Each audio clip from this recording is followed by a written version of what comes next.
No, I'm not a writer.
Buongiorno Italia. E guarda, CP, guarda che falò che ne ha fatto in giardino qua, guarda che roba, che lavori, dove addirittura, non serve neanche andare a cattare legna, guarda un fiat di avoina là sotto e via. Guarda che cane matto, cane matto, dove è Bacchito, Bacchito,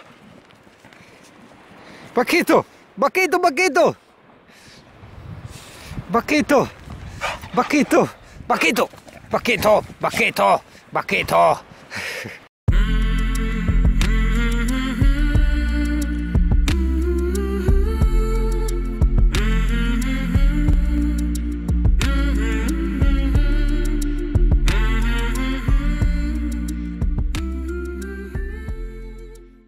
24 dicembre, domani si celebra il primo anno no sì, il primo anno, il secondo anno, porca troia, sì, della prima notte in camper, accidenti, buono cavolo.